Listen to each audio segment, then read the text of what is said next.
Magandang araw mga kagabay, ngayon po July 26, 2026, araw po ng linggo. Ako po si Father Marvin at ang ating ebanghelyo hango sa ebanghelyo ni San Mateo, chapter 13, verse 44 to 52. Ang ganda po ng gospel na ito. Inilalarawan ang kaharian ng Diyos bilang isang kayamanan na nakabaon. At nung ito daw ay matagpuan ng isang tao, gumawa siya ng paraan kung paano mapapasa kanya ang kayamanan na yon. So napakaganda pong paalala rin sa bawat isa sa atin. Ang tunay na kayamanan ay walang iba kundi ang kaharian ng langit.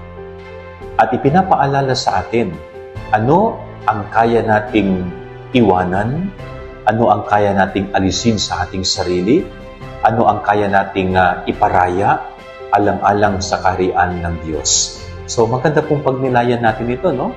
Ano yung kaya nating bitawan para sa ganon mapasa atin ang kaharian ng Diyos.